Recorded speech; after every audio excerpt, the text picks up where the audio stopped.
esta historia es muy vigente. Claro, hay sentimientos que prevalecen en el tiempo a pesar de lo que pueda suceder en el contexto, ¿no? Y nos hace preguntarnos qué es la peruanidad.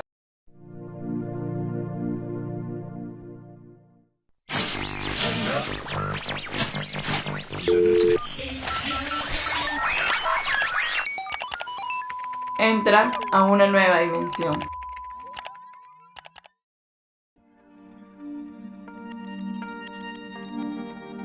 ¿Cómo están todos? Bienvenidos a Mención Rasgada, podcast de literatura. ¿Cómo están, muchachos? Moni, Muy bien, aquí otra vez con ustedes.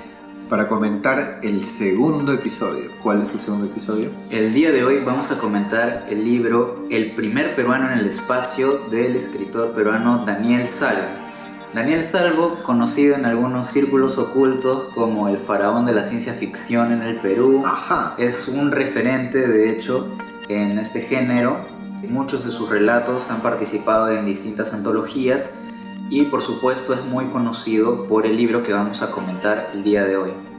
¿Qué es? El primer peruano en el espacio. Creo que sí. Me parece que es un clásico que tiene referencias a nivel del extranjero.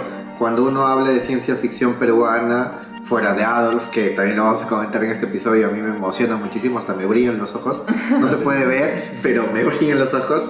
Si hablamos un poco de nivel de historia, Adolf como el padre de la literatura de ciencia ficción peruana, y de ahí vendrían algunas personas que le siguieron el paso, y uno de ellos creo que es claramente Daniel Salvo, ¿no? Sí, digamos que, claro, como dices, es el que está, creo que es más claro que, no sé si heredero, pero del género aquí Sí. en Perú. Y lo vamos a ver en el tercer cuento. Creo que yo quiero empezar con el tercer cuento, pero voy a tratar de aguantar mis ansias, sí, para comentarlo. Pero, ¿de qué va? El primer cuento que tiene el nombre del libro, ¿no? El primer peruano en el espacio nos cuenta la historia de Anatolio Comahuanca, un peruano que tiene la oportunidad de participar de un proyecto espacial y teniendo la oportunidad así de ser el primer peruano en ir al espacio, pero vamos viendo que hay una serie de conflictos con sus superiores. Aquí es a mencionar algo importante, y creo que la gente que nos escucha nos va a entender, y además le estamos haciendo un gran favor. No podemos mencionar ni el final ni algún detalle importante, ¿verdad, Moni? Correcto. Porque eso malograría el efecto que tienen estas historias. A diferencia de otras historias, puede ser relativo decir algún spoiler, si muere alguien, como en novelas clásicas, que no voy a decir cuál, donde muere cierto protagonista o la protagonista. No estoy diciendo cuál, ¿Qué? no estoy diciendo el nombre, pero hay ¿Muere mucho... alguien acá? ¡No! Solamente está haciendo una referencia para graficar lo que quiere decir. Ajá. Ya, porque es que el libro he leído, entonces. No, pero digo, hay novelas clásicas que se muere la o el protagonista, que no voy a decir cuál, pero todos saben a qué me refiero. Yo no, pero lo voy a Mejor descubrir, no. lo voy a descubrir. Fuera off the record te cuento cuál. Ya, Yo. ok. Pero creo que es importante acá, y sí nos vamos a cuidar de no decir el final. Sobre todo también, creo que en especial en esta historia, ¿no? En general creo que en especial con Daniel Salvo, porque siempre sigue la misma estructura de guardarse lo mejor para el final, ¿no? Sí, y creo que hace este efecto de, ok, te estoy contando algo y ¡pum! Te Sí, cambia. hay un giro de tuerca muy... Sí, muy Sí, interesante. sí, sí. En todos sus cuentos me he quedado como que, ¿qué? Así, pasmado. Sí, sí, tiene ese efecto. Me sorprendió. Raymond Carver decía, este es el escritor norteamericano Raymond Carver, decía de que él está en contra de los trucos, pero yo creo que Daniel Salvo no hace un truco, porque lo que hace es construirte una historia y te revela algo que está dentro de la historia. Claro, juega con lo que tú asumes como lector. Y en la segunda relectura sí funciona con ese dato, o sea, se amplía el Claro. conocimiento. Ahora sí te digo, sí les digo que igual releyendo los cuentos me sigue causando emociones. Sí, esta no, historia. tiene ese A pesar de efecto. que ya sé cómo va a acabar, aún así siento el efecto. Ahora, la pregunta del millón, y creo que los tres hemos hecho esta pregunta cuando hemos leído los cuentos, es: ¿un cuento es sólido cuando el final es sorpresivo y cuando en la segunda relectura ya no te da nada, el cuento se diluye? O sea, pasado limpio. ¿Un buen cuento solamente es bueno cuando tiene un final sorpresivo? ¿Sí o no? Yo creo que este libro de cuentos, sobre todo los que hemos seleccionado, sí aguantan el paso del tiempo y una relectura, porque su construcción te da más que hablar que un final sorpresivo, ¿no? Porque muchos hablaban, por ejemplo, de los cuentos de Poe, donde había un asesinato, una sorpresa de quién era el asesino, etc. Pero aquí creo que sí se marca una idea de, ok, vas a saber algo. Estoy cuidando de no decir spoiler, yo soy muy spoilero, pero pasa algo en las historias, pero al final de cuentas tú vuelves a leer ese cuento y te da una sustancia. Por ejemplo, aquí, y esto no es un spoiler, podemos hablar de lo que es el tema del racismo, ¿no? El primer peruano en el espacio está señalado por Anatolio, un peruano que está en un rango menor, ¿verdad? Digamos que hay una lucha... Te estás cuidando del spoiler, ¿verdad? Sí. sí, no tiene... Sí, lo vi en mis ojos, Sí. ay no, voy a spoiler algo. Sí. Pero ya, me muerdo la lengua y digo que sí, hay una lucha de clases, hay una diferencia clara entre quién es Anatolio y quién es su superior, ¿no? Sí. Que es llamado como los blancos, ¿no? Sí. Siempre la idea del blanco del superior, blanco ¿no? superior. Y ahora que le ponga el blanco no es casualidad, ¿verdad? No, que va a ser casualidad, es una referencia y que quiere pasar así como que por agua tibia, ¿no? Pero todo el mundo sabe a qué se refiere. Ahora, ¿cuántas páginas tiene este cuentito del primer por el espacio? Tiene 2 caras y media, en páginas normales serían 2 páginas, solamente 2 páginas para hacer un cuento clásico de la literatura de ciencia ficción. Pero bueno, creo que es un logro que creo que también nos muestran sus otras historias, que es sintético, o sea... Claro, o sea, creo que Daniel Salvo se caracteriza por, a pesar de que no usa muchas palabras, el efecto de lo que dice es... durísimo. Sí. Es un revés de derecha como en el tenis, que te da en la cara y te sorprende. Hay otra referencia interesante que marca la historia y me parece que es el inicio. El inicio ya te plantea eso y no sé si podemos escuchar un poco de qué va el inicio. ¿Te parece, Mayito? Claro que sí. Vamos.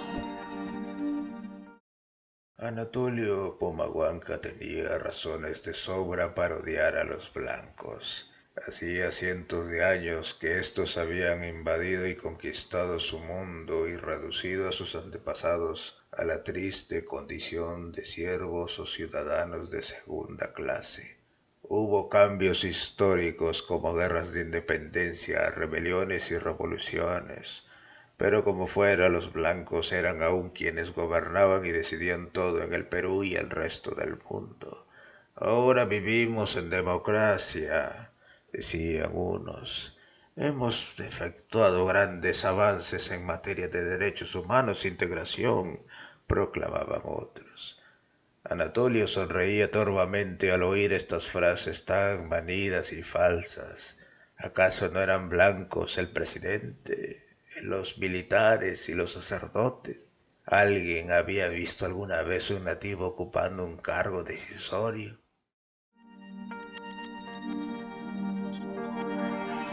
Amigos, este es el primer párrafo del cuento. Es el primer párrafo y te pone las cosas así y Súper claro, súper directo. Súper fuerte, sí. Un golpe al estómago. Yo creo que cada oración está trabajada al milímetro y aquí yo quiero poner una idea que me parece interesante conversarla, que es el hecho de se puede hacer una historia con denuncia social y que la historia sea más historia que denuncia social, porque sabemos que una historia que es denuncia social, más denuncia social que historia, no es historia, sino sería un panfleto o un texto que podría ser un periódico, ¿no? Claro. Esto es ficción, esto es literatura. Entonces, ¿es una denuncia social dentro de una historia o es una historia dentro de una denuncia social? ¿Qué creen ustedes? Para mí es más literatura. Claro, yo me voy porque es una denuncia social dentro de la historia. Ajá. Correcto. O sea, igual creo que juega un poco también en el límite, sí. Porque hemos escuchado el primer párrafo, ¿no? Es súper directo, súper fuerte y es como... En algún momento yo he querido decir eso también a alguien. Sí. Así de cólera nomás. Ahora, si uno se pone a analizar muy bien este primer párrafo, no solo está haciendo denuncia social, sino está haciendo desarrollo de personaje. Porque con esto nos enteramos qué es lo que está sucediendo, nos enteramos el contexto, el tono. O sea, a nivel de estructura literaria sí está funcionando, no solo es denuncia social. Claro, sitúa muy bien al lector en qué contexto estamos, quién es Anatolio Comahuanca, ¿no? Qué percepción tiene acerca del mundo y qué es lo que sucede en el mundo que se narra el cuento. Claro, y su percepción es la que nos sitúa también en el desarrollo de la propia historia. Es este dron que yo digo que sigue al personaje, que es el punto de vista, ¿no? No estamos exactamente en los ojos de Anatolio, pero estamos muy cerca, ¿no? El punto de vista está cercado en Anatolio. No estamos en el otro punto de vista, que me cuido del spoiler, pero no estamos en ese punto de vista que ahí sí las cosas hubiesen cambiado. Igual, a mí me parece interesantísimo y siempre menciono esto, cómo sería la historia desde el otro punto de vista, e invitamos a los oyentes o a las personas que nos escuchan a que lean este cuento y jueguen cuando descubran el final. ¿Cómo sería la historia desde el otro punto de vista? ¿Cuál es la mirada? Porque hay mucho de denuncia en la historia, pero a la vez hay mucho de bronca, de frustración, de años. Porque esto es ciencia ficción, pero parece que está pasando ahora. Claro, es curioso también cómo se juega con este cambio de perspectiva en relación al tiempo, ¿no? Que en un inicio podríamos pensar que se trata de algo que pasó, que es del futuro, ¿no? Sí. Porque habla de caos, de guerras, Naves, históricos, revoluciones, todo eso, pero esas son cosas que ya hemos pasado, sí, que incluso estamos pasando ahora, no solo a nivel mundial, sino en nuestro propio país. Entonces tú te quedas como, claro, esta historia es muy vigente. Claro, hay sentimientos que prevalecen en el tiempo a pesar de lo que pueda suceder en el contexto, ¿no? y nos hace preguntarnos qué es la peruanidad, porque yo me puse a pensar que qué pasaría si no fuese peruano y fuese un boliviano, ecuatoriano, colombiano o mexicano, y creo que no habría mucha diferencia. Hay cositas que sí no se identifican como peruanidad o con la peruanidad, pero creo que igual funciona. Me gustaría igual escuchar la pregunta que le hicimos. ¿La escuchamos? Adelante. En relación al cuento El primer peruano en el espacio, ¿buscabas ejercer una voz crítica sobre las clases sociales o quizás una visión lastimera del peruano en el futuro? Cuando escribí El primer peruano en el espacio, tenía muy presente el racismo que vivimos en el Perú, ¿no? Que es bastante cotidiano. Y no pude dejar de pensar que los escritores de ciencia ficción a veces cargamos, ¿no? Con una especie de cruz según la cual somos escapistas o somos personas que no estamos conscientes de la realidad. En todo caso, también tenemos el hecho de la conquista del espacio, ¿no? Que generalmente la vinculamos a realizaciones propias de otros países más desarrollados. Un poco yo quería jugar con la idea, ¿no? ¿Qué pasaría extrapolar esa situación, ¿no? De conquista del espacio, pero en un entorno que aparentemente fuera la proyección, ¿no? Al futuro, pues, de una tara como es el racismo presente hacia el futuro, ¿no? Pero me gusta jugar al equívoco de, en este caso, pues, quiénes eran los blancos y, bueno, quién era el primer peruano en el espacio. Ahí Daniel Salvo creo que también se contiene, dice, no voy a dar el spoiler, dice quiénes eran los blancos. Creo que los tres y Daniel Salvo estamos tratando ya dijimos todo. Ya. Sí. No, lo O sea, podemos haber dicho sí, ya. sí, yo creo que está ahí para que el lector remate con la última página y vea un poco quién es. Me gusta esta idea que dice Daniel Salvo de que su primera sensación del cuento es hablar del racismo. Pero lo más importante, y este es un mérito, es de que lo pone dentro de una historia. Porque hay un hecho, hay un problema que sucede, hay un conflicto, como todo cuento, que se soluciona o no, pero que se desarrolla. Entonces, creo que el mayor problema que puede pasar con estos cuentos que pueden parecer denuncia social es de que no sean cuentos y sean más denuncia social.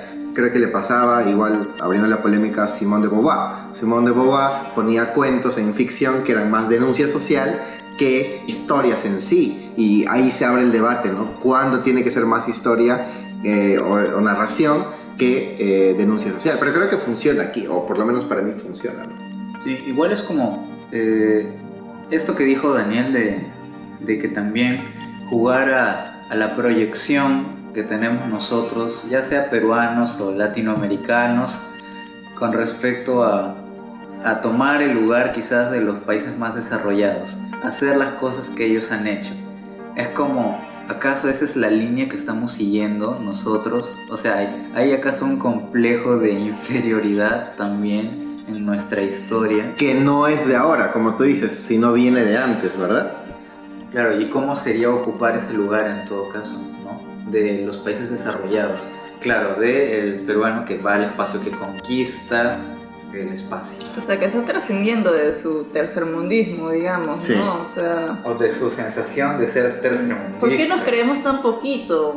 Y eso que ya está dentro de nosotros, Sí. no es algo que nosotros hemos aprendido, sino está, yo creo que es hasta genético. Por Dios. Y, No sé, no y sé. eso ya da terror, creo. No, Sí, yo creo ya que es algo, no diría genético, es algo más social, Sí. definitivamente. Pero es aprendido, porque yo creo que un niño Es adquirido. es adquirido por un tema de educación Y también. contexto, más que nada, porque nosotros nos desarrollamos en un contexto de pequeños y lógicamente esas vainas nos cimentan, ¿no? Como personas y adultos. Y si un niño peruano nace en Estados Unidos, Ya, esa es otra cosa, entonces ya tiene el contexto yo no lo de sé, allá. yo creo no lo que sé. sí. ¿Sabes Yo- por qué? Porque yo- son otro tipo de experiencias. pero ese niño sigue siendo peruano. Sí, Ya. claro, pero, Pero no a, es lo su que chip. a lo que voy es que, claro, está desarrollado en otro entorno en el cual, por ejemplo, digamos, Estados Unidos, nació en Estados Unidos. Bien, es peruano, nació en Perú, Pero se fue crió esta en nueva, Estados Unidos. eso iba a decir. Correcto. Eso. Y está en este entorno de la tecnología. Sus mucho más raíces son peruanas, pero... avanzado. Claro, entonces quizás haya un, no sé si conflicto, pero a medida que crezca va a encontrar en su experiencia de vida versus su Hay una linaje o influencia. su historia familiar, y si es que su enseñanza ha sido, digamos, llevada también de la mano. Yo igual creo de que, por ejemplo, hoy Estados Unidos no está hecho solamente de norteamericanos o de estadounidenses, está hecho de latinos. Y Sí. como está hecho de latinos, ese peso tiene raíces anteriores, tiene raíces de Sudamérica. Yo no sé qué tan, no sé si la mitad, igual estoy tirando cifras sin saber, la mitad de la NASA o de las investigaciones que hacen, justo hablando de ciencia ficción, es parte de latinos, hay un montón de latinos dentro de... O sea, creo que Estados Unidos tiene un precio que pagar por ser primer mundo, ¿no? Sí. Entonces hay una concentración de distintas culturas porque hay una fuga de talentos de distintas partes del mundo que van hacia allá por este mismo papel que desarrolla en el mundo. Creo que es lo más lógico pensar en ello. Dentro de Estados Unidos no hay muchos Anatolios Pomahuancas. Claro, ¿y sabes qué es lo que me parece más locazo? Que Daniel Salvo, autor peruano de ciencia ficción, definitivamente ha tenido influencias de ciencia ficción norteamericana. Por supuesto. Porque es lo que más ha llegado acá. Entonces, no es ciencia ficción oriental, japonesa, no, es ¿Qué- ciencia ficción norteamericana. qué puede ser? Temas del espacio, de monstruos, de experimentos científicos, todo eso es influencia norteamericana. ¿Se han dado cuenta que hemos hablado casi 15 minutos o un poco más de solamente un cuento de 2 páginas? Creo que ahí revela el poder que tiene este cuento y sin haber dicho el final. Correcto. Sin haber dicho el final, hemos superado la valla. Creo que merecemos unas felicitaciones para nosotros. Gracias, muchas gracias. Porque no hemos revelado el spoiler, que nos hemos cuidado bastante. Pero creo que tenemos más. Exacto. Me muerdo la lengua una vez más. Uno más. Este creo que es más manejable, un poquito más manejable. Porque está en la última oración. No voy a decir más, pero... Y vamos a hablar del cuento La bestia olvidada por el tiempo. Una narración que te habla más que todo, o sea, es como si fuera el diario de un profesor de escuela que va narrando una serie de hechos, de un hecho insólito que ocurre en el pueblo donde él ha ido a enseñar. Está dividido por días. Día 1, día 2, día 3. Es como una bitácora. Sí, una bitácora. Y me parece interesante cómo va añadiendo tensión. La palabra tensión aquí, y aquí vemos otro recurso del escritor. Creo que es interesante que en el primero hemos visto cómo oculta el dato y aquí vemos un poco cómo genera tensión. Y creo que en tensión está muy bien, ¿no, Moni? Sí, este es mi cuento favorito de los 3 que vamos a mencionar. Además que a ti te encanta el uso de la tensión en una historia. Sí, no, es algo que me prende. No, porque es algo como lo que puede atrapar al lector de manera casi inmediata, ¿no? O sea, tú empiezas a leer y ya te tiene en la palma de su mano. El título también es sugerente y me voy a cuidar del spoiler, pero creo que la estructura que te da te ayuda un poco a ver cómo se desarrolla la historia. Dijiste como el argumento es de que es un profesor que llega a un lugar, ¿no? A enseñar, Sí. ¿no? Llega a un lugar alejado, digamos, donde no ha tenido frutos la enseñanza. Entonces él va, y eso es lo que me gusta de la historia, ¿no? Al momento de agregar tensión, que al inicio se centra tanto en lo que él quiere hacer y de pronto nos muestra que él se ve interrumpido por lo que está pasando en el pueblo, ¿no? Sí. Ya no puede solo decir, ok, he venido a enseñar, espero que los chicos sean buenos aprendiendo, está funcionando. No, es su misión se ve interrumpida por este acontecimiento extraño que pasa en el pueblo, que es que en las noches Sucede algo. todos desaparecen Sí. porque algo pasa. Sí. Todo se convierte en absoluto silencio y ahí es, claro, en esta interrupción de su misión que todo se va tensionando, que va generando esta incertidumbre, no sabes muy bien qué es lo que va a pasar y por eso tú quieres seguir leyendo, ¿no? Este diario de este maestro. A mí me parece genial que en la primera historia, como mencionaba, está el tema de la tercera persona, pero el dron, que yo le llamo el dron, está enfocado el punto de vista cerca de Anatolio. Aquí, por ser bitácora, está como día 1 y ya estamos en primera persona y estamos dentro de los ojos del protagonista, ¿no? Entonces creo que además empieza con una especie de prefacio, algo así, y empieza con texto borroso que te da cositas de que estás viendo la historia, ¿no? El punto de vista que me parece más interesante, la primera persona dentro del protagonista, ¿no? Que nos va contando cómo cada día va aumentando la tensión. Me interesa un poco este fragmento que hemos seleccionado para escucharlo. ¿Les parece, chicos, si lo escuchamos?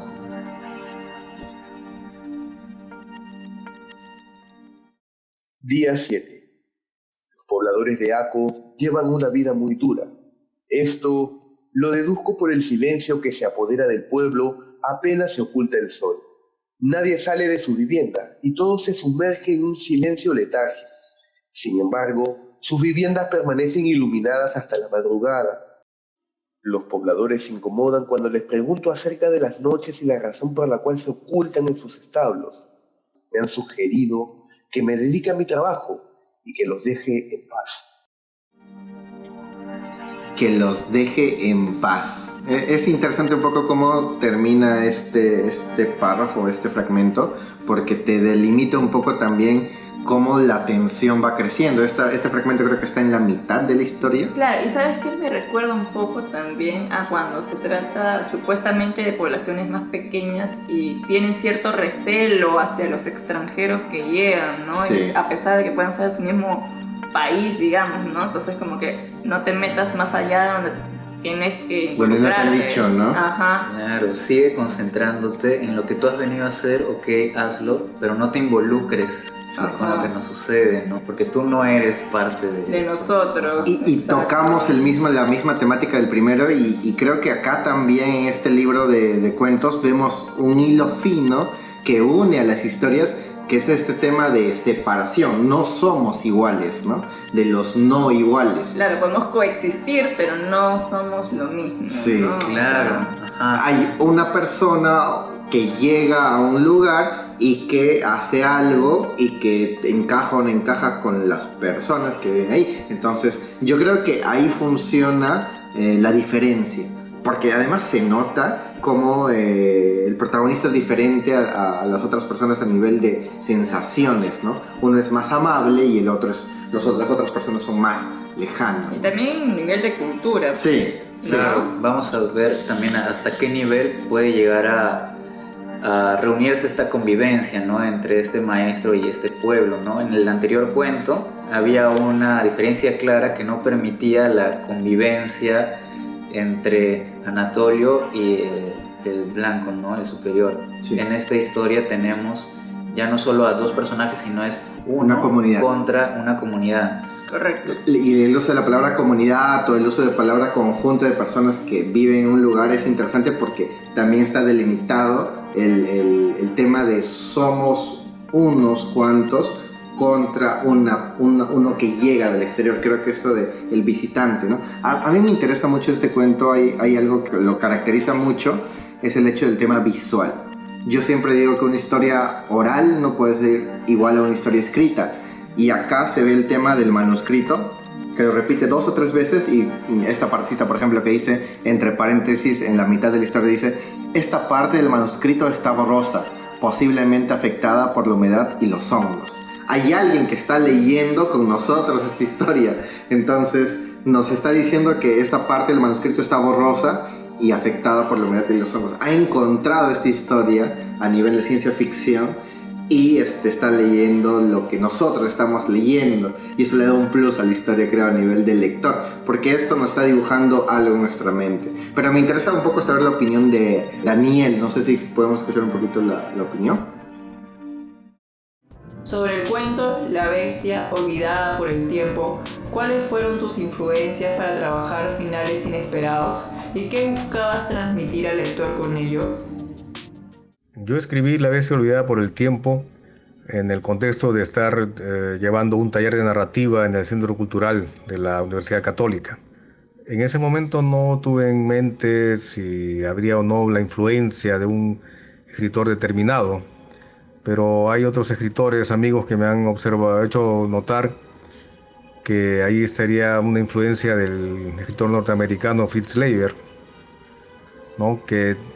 Y yo diría que básicamente también la ciencia ficción de la que me he nutrido, que ha sido, bueno, pues por cuestiones de edad, ¿no? La ciencia ficción de los años 40, 50 en los Estados Unidos, ¿no? Muchos de ellos, autores pues, que escribían cuentos un poco con este tope, ¿no? O sea, vamos a jugar al final inesperado, ¿no? Al final sorpresa.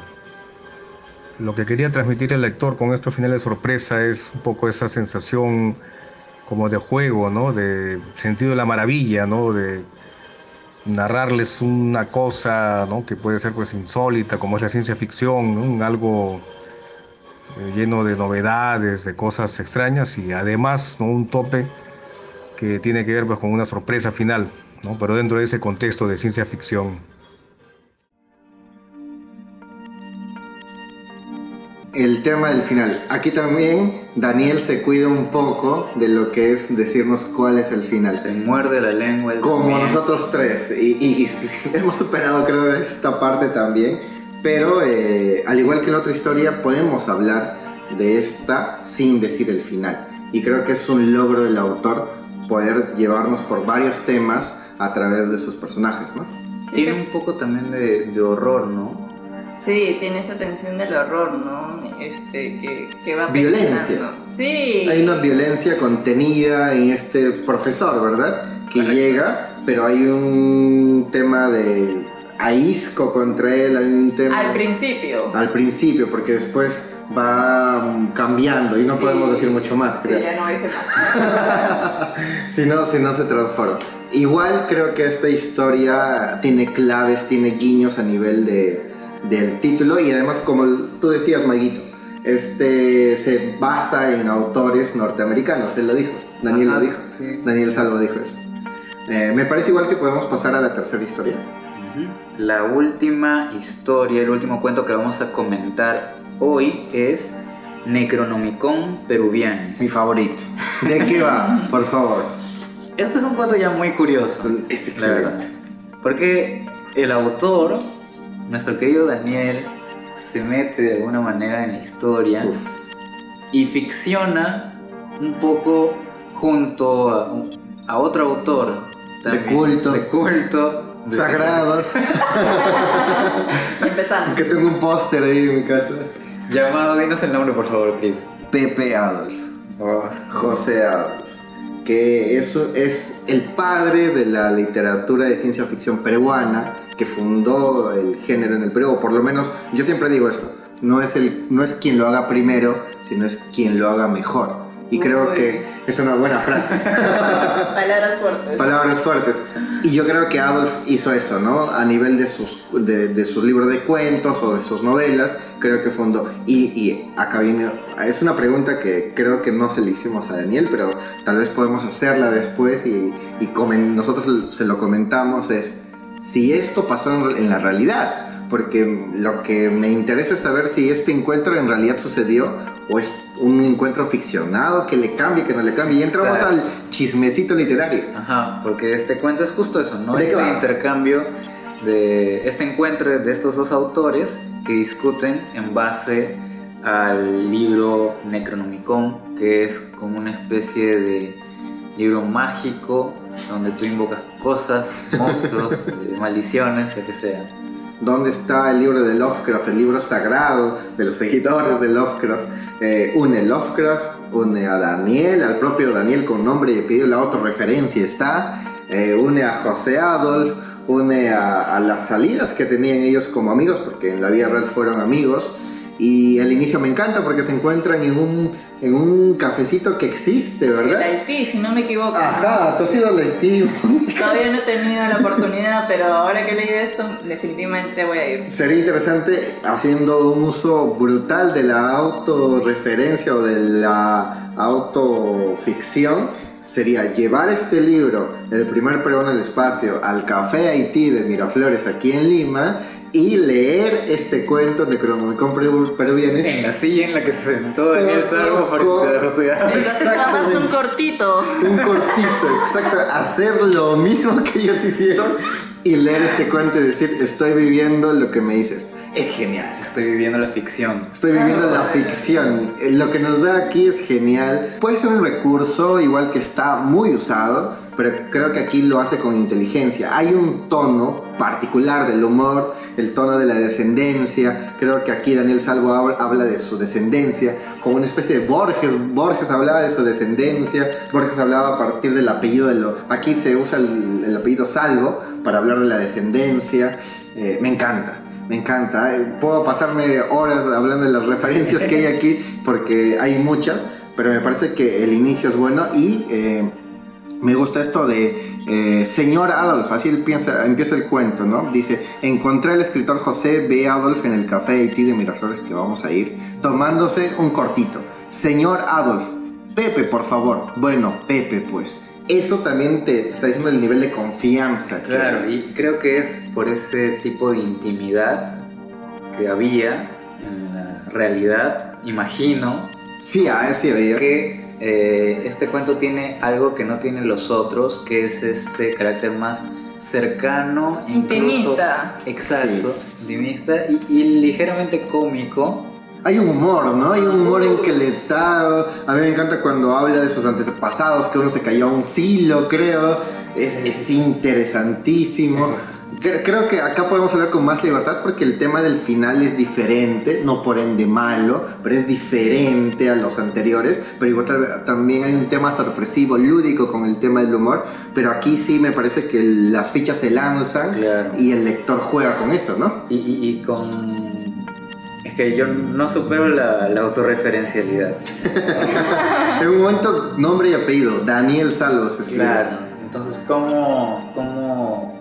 Creo que como dijiste, ¿no? Es un recurso que pues, es muy utilizado, sí. pero él lo usa muy bien, lo usa muy bien. Además, agrega algo que es sagrado para los lectores de Ciencia ficción. ciencia ficción, que es Lovecraft, ¿no? Lovecraft, para lo que es el tema de la ciencia ficción, el Necronomicon es algo, una pieza angular de su literatura. Mesías, ¿no? Sí. Lovecraft.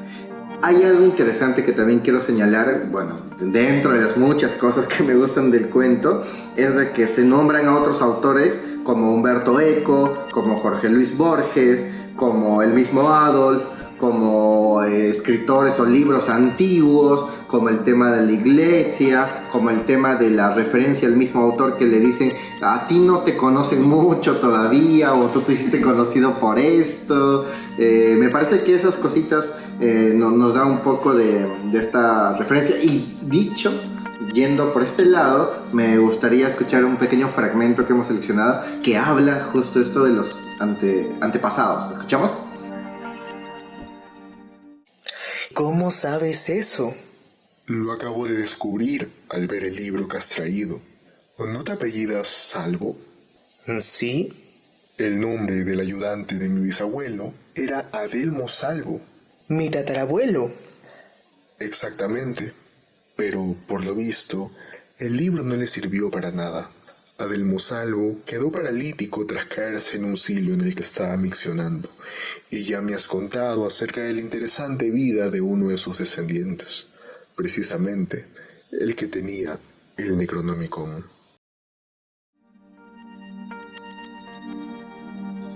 Se quedó paralítico en un silo. Me encanta. O sea, se burla de sus propios antepasados, hace el juego lúdico, despliega todo su humor, creo. Si en los dos anteriores había un tono más contenido por un tema del racismo, por un tema de lo oscuro, por el tema de la estructura. Claro, la temática. La temática aquí usa otro recurso, y creo que esto habla muy bien del escritor, que tiene un bagaje enorme a nivel de recursos, ¿no? Te siento enamorado. Sí, es el capítulo que más se ha hablado y me encanta.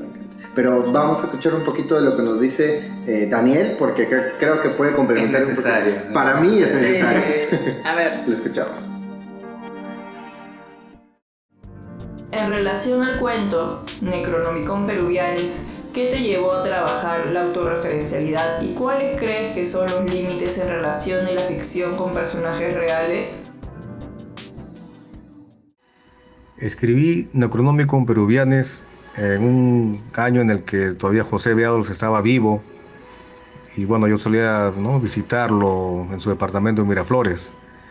Siempre conversábamos de todo tipo de temas, ¿no?, literatura, los géneros, ¿no?, y bueno, él también era admirador de H.P. Lovecraft, ¿no?, incluso le dedicó por ahí un cuento.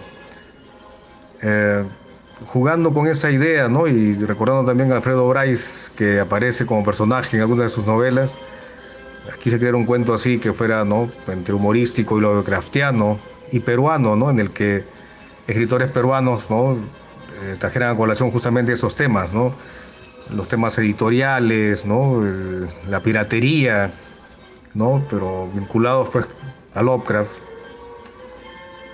y bueno, un poco burlándose de uno mismo, ¿no? Me he emocionado un poco. Compartes el sentir de Cristian. Sí. Me he emocionado un poco cuando dijo esto de cuando todavía estaba vivo, ¿no? Oh, Pepe Adolf. Y ahora sí, bueno, vamos a cerrar el podcast. Vamos a llorar un ratito. Hay algo interesante que menciona Daniel, y es el tema de la piratería, ¿no? Cuando Adolf estaba vivo, el tema de la piratería no es que era algo negativo, casi era algo necesario para que los autores puedan llegar a otros sectores que no podía llegar. Antes, el libro original tenía un nivel propio del costo muy lejano para todos los lectores, y una fotocopia, el mano en mano, te presto mi fotocopia, te presto mi librito pirata, creo que era algo necesario. Con eso no estoy apoyando a la piratería, por favor, no me tiren piedras, pero creo que por un tema de contexto, y por lo menos de la literatura de ciencia ficción en esos años, era más que necesario, ¿no? Porque el género rey de esos tiempos, y esto no digo algo nuevo, no descubro algo nuevo, pero era el realismo, ¿no? Y el realismo con escritores franceses o escritores de Europa que venían a ponernos todos en la librería, y eso se tenía que leer. Y leer ciencia ficción era como leer cosas que eran para niños, ¿no? Yo igual creo que esta idea de la piratería lo usa con humor y funciona bien en la historia, ¿no? Poniéndome más así sensible, un poco emocional, diría que es una bonita manera también de que José Adolf sea parte también de su universo ficcional. Es un tributo. De alguna manera también, ajá. Es un cuento tributo, pero a la vez nos cuenta una historia. Porque... Correcto. Y volvemos a la pregunta del primer cuento. Y aquí ya no es un tema de racismo o de denuncia social, sino es un tema de, ok, voy a hacer un homenaje, pero además voy a contar una historia. Y utiliza no cualquier objeto, no cualquier escritor, utiliza a Lovecraft y utiliza el Necronomicon. Entonces, las piezas que se mueven en esta historia creo que funcionan para poder dar una idea global de historia, ¿no? No es un homenaje por sí solo, sino es una historia que dentro de esta historia hay un pequeño homenaje para el Adolf, ¿no? Adolf como padre de la literatura de ciencia ficción peruana, Daniel Salvo como, aparte de amigo, alguien que lo sigue o que lo siguió y que toma mucho de sus influencias, y los que vienen atrás, los nuevos valores. Es como una historia que da un refresco a lo que es nuestra peruanidad. Creo que lo decía también Daniel Salvo en la pregunta que le hicimos en su respuesta. Decía esto de agregarle una chispa de peruanidad, y pone esto de Miraflores, pone esto de los apellidos, pone esto de la piratería, que es propio de nuestra cultura, y creo que todos estos ingredientes hacen a un cuento más completo, ¿no? Claro, o sea, uno lee este cuento y creo que cualquier peruano puede sentirse identificado, ¿no? Reconocido en lo que se menciona en él. Es lo valioso, creo que también, o sea, es parte del patrimonio. Ahora, nos hemos salvado con los 3 cuentos, en especial con los 2 primeros, de no decir el spoiler, que fue muy difícil. Igual animamos a todas las personas a que lean Lo mejor será que consigan el libro. Tu libro está en Amazon. Ajá. Sí. ¿Tú creo que, Mónica, Yo lo tengo compraste? en versión así para mi Kindle porque... ¿Cómo lo compraste? A ver, cuéntale a la gente un poquito para que ellos también lo puedan comprar. Nada, entras a amazon.com, ahí buscas el primer peruano en el espacio, Daniel Salvo, y ahí te va a salir la opción para el Kindle, ¿no? Compra completamente baratito y te llega al instante. Así que para que lo puedan leer ahora, o sea, entran a la página, digitan el nombre y les aparece. Igual si quieren una versión física, me parece que todavía hay ejemplares en librerías por el centro de Lima. Sí. O igual nos mandan un mensajito, estamos en todas las redes. Ajá, nos pueden mandar un mensaje por Instagram, por Facebook, debatimos de nuevo en Twitter dónde puedo conseguir el libro, ahí lo buscamos nosotros también. Les damos los datitos caletas, ocultos. Claro. Igual agradecemos a Daniel Salvo por responder nuestras preguntas, la buena onda y la disponibilidad que tuvo, ¿verdad, Maguito? Por supuesto, también agradecemos a Neu, a Arturo y a Joe, que nos ayudaron con las narraciones el día de hoy. Muchas gracias, muchachos. Gracias, chicos, y eso sería todo, me parece, ¿verdad? Nos vemos la próxima. Yo disfrutaba mucho este episodio, no sé ustedes. Lo he sentido. Sí, muy emocionado. Y gracias. Chao. Chao.